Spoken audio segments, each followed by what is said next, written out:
Good morning, everybody. Welcome to Life's Blessings Homestead, home of the Drakes.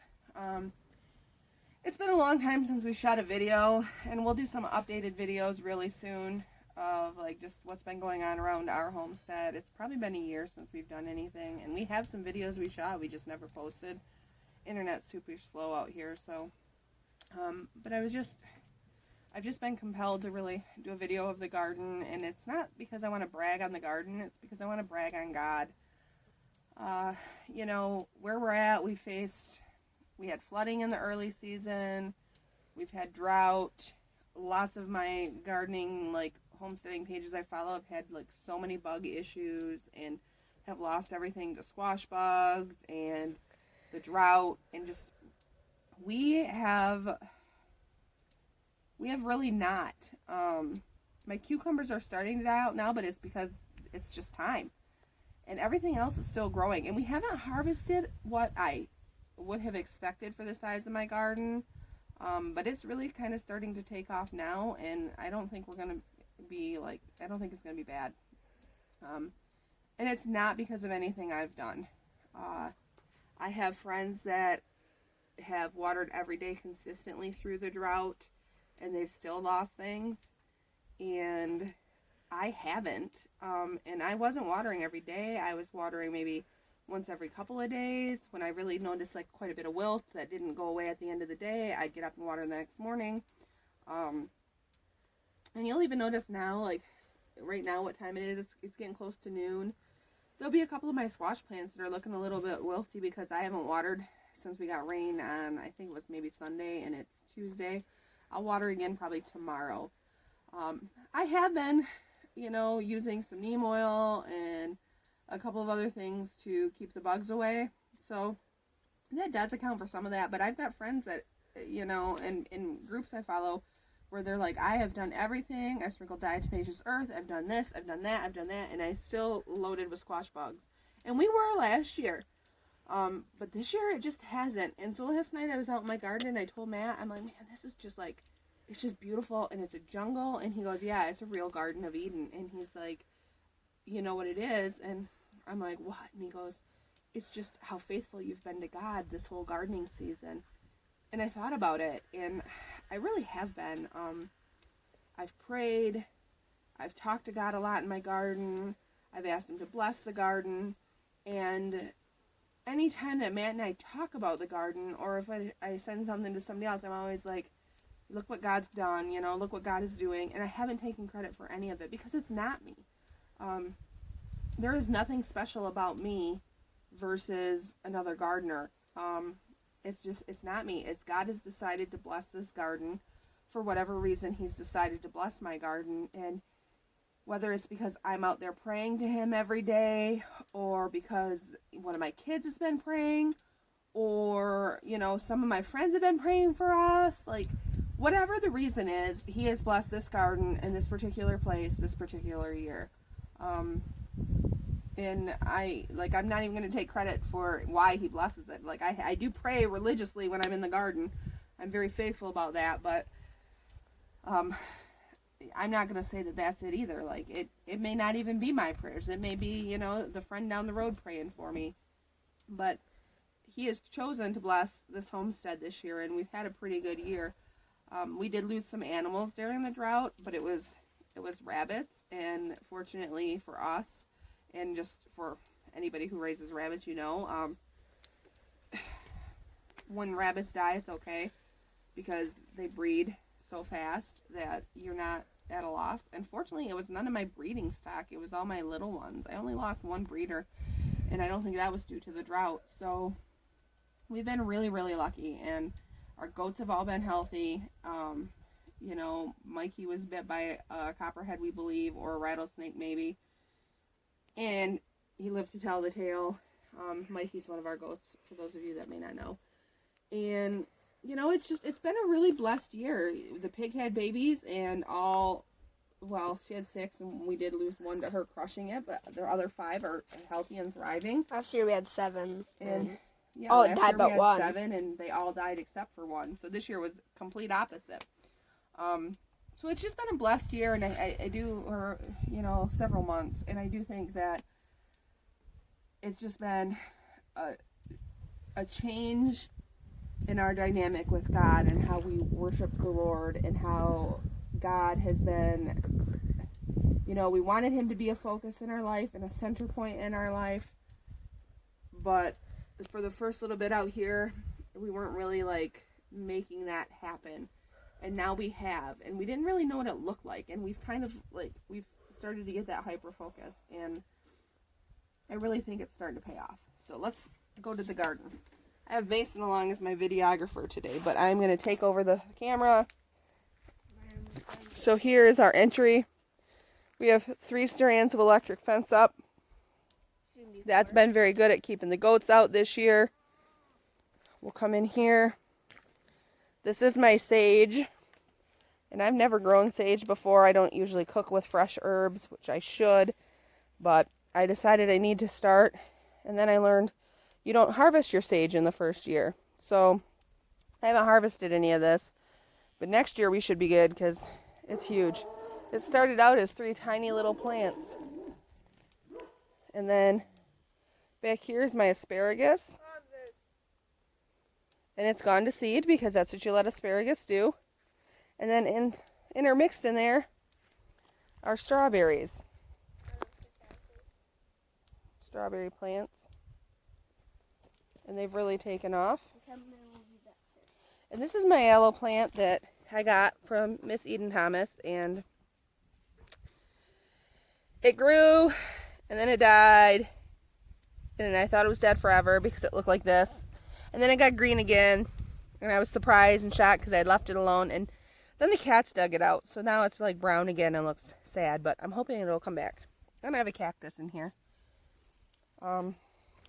Over here is my okra. Prior to this year, we had never grown okra. Well, I don't want to say that. Last year I had an okra plant, but I didn't really do much with it. And there's a big old okra. Here's a flower. Okra flowers are some of the most beautiful flowers. So this guy's ready to harvest. I'll harvest him in a little bit. My big zucchini plant.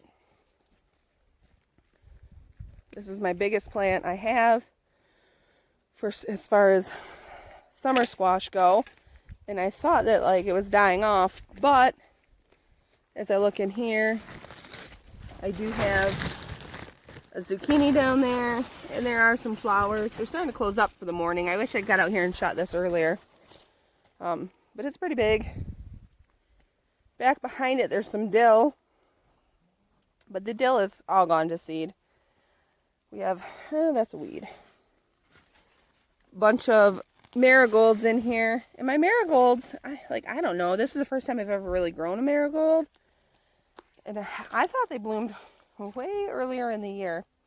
But they have just now started to bloom. But they're beautiful and I love them. So this is our cucumber wall here. We have about 5 different varieties of cucumbers. And as you can see, like up here at the top, it's still like nice and green and healthy, so they're not dead yet. And they're a bunch of little tiny cucumbers. And they're still kicking out. They're just slowed down from where they were at the beginning. And then if you look farther down, you can see like they definitely are starting to succumb to end of the year moisture. I mean, look at all the flowers. But they're starting. These, oh, there's a slicer in there. I didn't even see if I can get that. There's a big old slicer right there. And then our lemon cucumbers. Lemon cucumbers are the ones probably putting out the most, even through all this heat. And we love the lemon cucumbers. I'll pick this guy. They're just round, but they taste, they taste normal. They taste just like a cucumber, but they're round, and the kids eat them like apples. Thank you. Mason will carry that. I have calendula down here too, and you can see some of it's blooming, some of it's starting to get buds over here. That took a long time too. Go to the back of the wall and you can see lots of cucumbers. And there's another patch of calendula that's just not doing much, but I think it's just too shaded. These, I think next year I'll do differently, and I'll separate my slicers from my pickling cucumbers because it gets really hard to determine which is which. So, and like there's just, why not?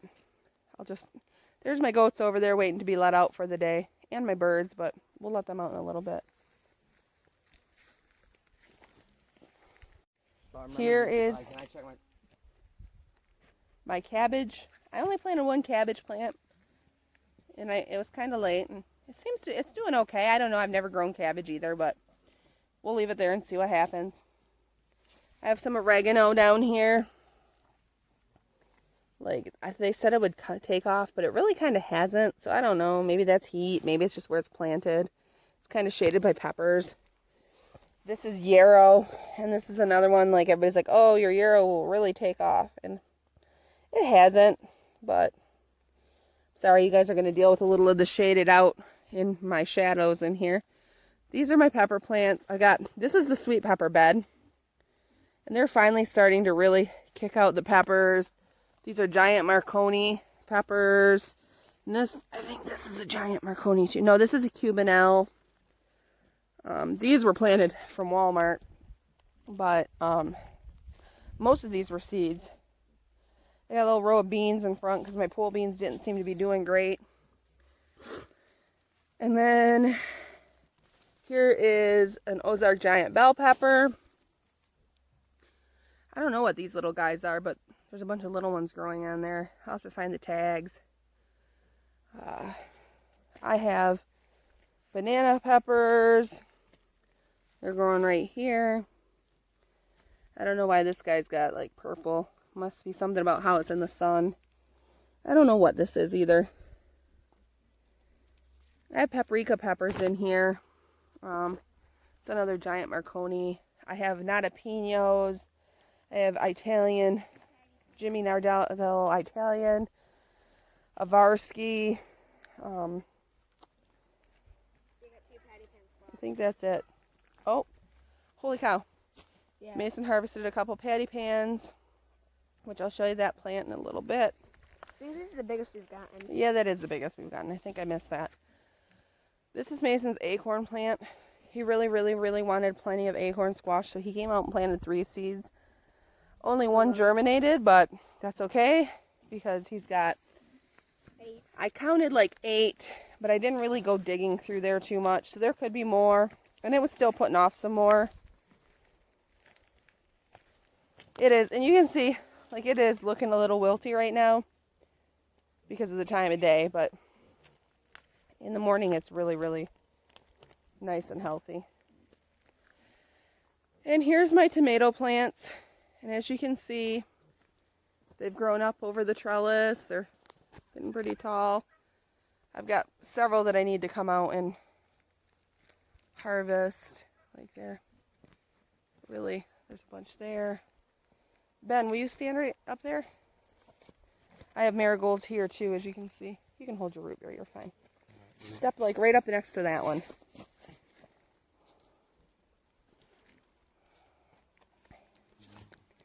Here, clumsy mister. So as you can see, that plant is just as tall as Ben is. And Ben is almost 6 foot, so he's like 5'9", 5'10". So it's a tall tomato plant. And they're all tall right around him. They're all taller than me, that's for sure. There's some basil here. I grew a bunch of basil. It didn't all take off, but there's several areas of basil in here. This is my purple basil. A little disappointed because that's all it is, but you know, next year learn some stuff. This plant right here is a lychee tomato, and I guess they're supposed to be like sweet and taste kind of fruity, and you can use them in pies. This one kind of is one of them. The cabbage worms really got at it, so hopefully we treated it and we'll still get some harvest, because I tasted one of them and they were good. Down here you can see here's a little baby. That is a little zucchini rampicante, and they say these get rampant, and the plant has finally taken off. It's way down there. It's all over here. And there's an acorn squash growing in here too. Like, this is kind of a crazy area. I have these plants in buckets. So that's a yellow squash. I don't know. I think that's another yellow squash, like yellow crookneck. And this may or may not be a zucchini. Yeah, this looks like a zucchini plant that's just starting to put on fruit. So it's a little crazy. And there's my first zucchini rampicante up at the front didn't look like it was doing good, so I planted another one. So here's that. And then next year I've also decided that I won't plant my tomatoes so close to our electric fence because it's really hard for me to get back here to do anything.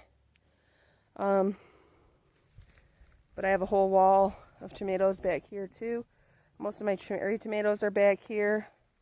But as you can see from this guy, I've also got my big slicers back on the back side. And they're still flowering and still getting tomatoes. So I'll have quite a few of those coming in soon. But I have lots of the little paste tomatoes coming in, which is good. Let me get out of here without getting zapped and without breaking squash plants. So as we walk along here, this zucchini rampicante is starting to come over here, and we have this guy. And these fry up just like doing zucchini. But they're supposed to be more resistant to squash bugs and squash vine borers. Oh, and there's another one. And we've been eating a couple of these each week. We've still been eating zucchini too, though. So, and then Mason's got another acorn squash plant growing in here. Here's a delicata plant. At least one delicata on there. I don't know how many are in there. I don't see a lot of those. I do have a Big Mac's pumpkin plant in there that I don't see growing pumpkins. Then we have a Kakuzi squash, which is also a lot like a zucchini. They fry up like zucchini, and they get big and funny looking. And here's one right here. Like, this one's ready to be harvested. We'll get the scissors because they tend to be harder to pull off the vine. But they're very, very prolific too. We've been eating those a lot. And then we have, watch out, Mace. I think this is a black futsu growing here. Or it could be a sweet dumpling. I don't know. It's hard because now they're all mixed up. There is somewhere up in here. Well, also another winter variety of squash. There's another delicata. But there's another little winter variety in here somewhere, and I don't know where it went, but it is there. And there's another big old Kakuzi. He's long. And if I look, see, they're looking a little wilty. But this is that bed. It goes over here. And see, this is definitely a black futsu. And if I come up here, this little guy never really took off. I've got up in here, I was really disappointed because I didn't think I had any butternut growing. This is a candy roaster. This guy's getting pretty big.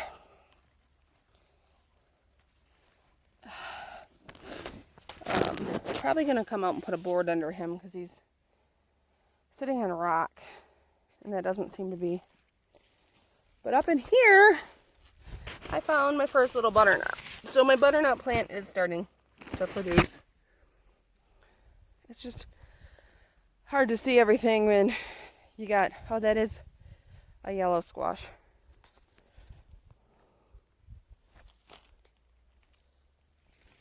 Ooh. Pretty big. We come over here.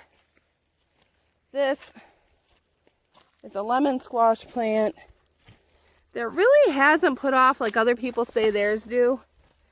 Although it's got quite a bit of flowers right now. And there's a couple little lemon. So maybe it's just now going to take off. And it's mixed in with, also looking kind of wilty right now, my Illinois squash.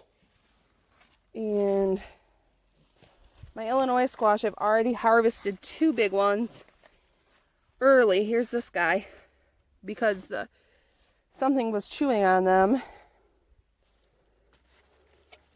Mason picked those 2 patty pans, and I see another patty pan here. So this is a yellow patty pan. He picked 2 white ones. That's a white plant. This is yellow. Yeah, and this Illinois squash plant goes way out here. And it's still setting fruit, so there's a bunch. My pigs. Then down here, you'll see the Illinois squash plant goes way down here. It's like the leaves at the end, I don't know why they do this. Like, they're kind of dying and looking funky, but the rest of the plant is doing just fine. And this is my hot pepper bed, and this bed has kind of been the bane of my existence. I don't know if it's because of that tree and the shade or the soil down here.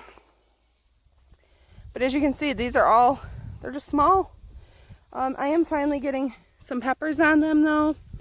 They're flowering. I don't know what this guy is.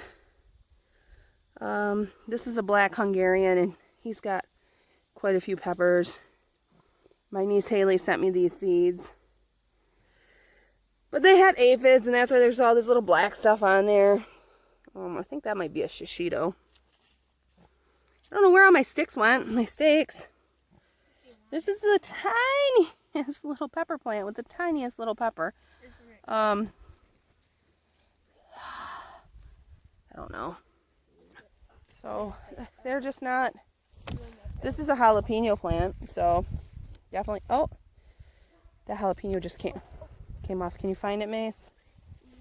But like, yeah, and then they're yellowing. Is that alright if I eat it? Yep. Hold on. And then this is my Chinese 5-color, or my Chiltepin wild chili. I don't. What is it? Chinese 5-color. So far we've only got 1 color, but they're purple, so I'm excited.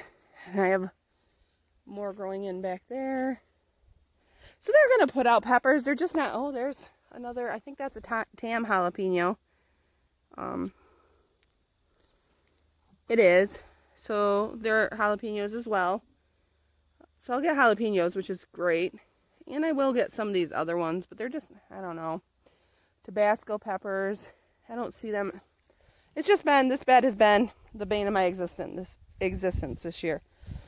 We'll come back here. I planted, I've got some pole beans growing up along this trellis. I have rhubarb. Matt chopped down the ones on this side. This was my potato bed. Now it's just a bed of weeds. But in these tires, which used to have my onions, I have various summer squashes because I was worried it needed some backup in case the vine borers came. Unfortunately, the vine borers never came. But now that means I've got all these plants that are going to start growing squash here. And mine never died, so we'll have plenty of squash. Here is a sunflower. Mason, stand next to it. These are Autumn Beauty sunflowers. They smell good. They're tall. Got a couple more taller than him. He said they smell good.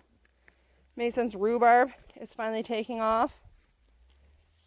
I got some sweet potato slips from my good friends Kim and Tim, and they're doing well. They're growing. I've never grown sweet potatoes before, so I don't know what will happen when we dig in here. These are some backup peppers I planted. As you can see, there's weird things growing in here, but so this is our corn. I'm sitting down right now. This is a pumpkin plant, I think, and it's probably not going to do anything because I don't know, it started growing so late. This is a watermelon plant, and that's my pumpkin plant that goes all the way over there, behind the corn, through there. The watermelon goes through there. And then back here, I have this squash plant that I thought I planted a butternut or an acorn, but it's growing these little guys. So I think that's either a black futsu or I don't know what it is. And then somewhere in here is in fact a butternut squash plant because that's where I've got one little one coming. But I don't know where one stops and the other one begins. And then this is my green beans from this side. But my corn, I don't know, I'm going to have to do something because it's pretty wormy. I probably, there's a cucumber beetle in it. Going to have Matt come and spray it again with some BT. Yeah, he only sprayed from the outside. But that looks good. So that's our garden so far. We'll see what the harvest is. I'll bring you a video. As you can see, there's the garden down in there, and then Mason up on our stock trailer. We put the corn in here, and those volunteers came up, and they're doing really good. I've only really watered them maybe 3 times, but during a drought. And I think a lot of it is because this is so low that when we were getting the floods, all the straw and hay that the goats had in here just held that water, and plus it was really kind of sandy and not bad underneath, not as rocky. So it held the moisture, and everything is just growing really great. I mean, that's like my best pumpkin plant. This corn is nice and tall, and I mean, we're getting lots of big ears. It's just a matter of, I guess, now the bugs and worms wanting to eat our corn before we do. But yeah, so it grew really well. So I think next year, this may be an area. This whole thing's going to be a garden next year, like this whole spot. And then back where the pigs are, it's also going to be garden. So my garden will be doubled. That'll really be. Yeah, that'll be good. But anyway, I'm going to end this now.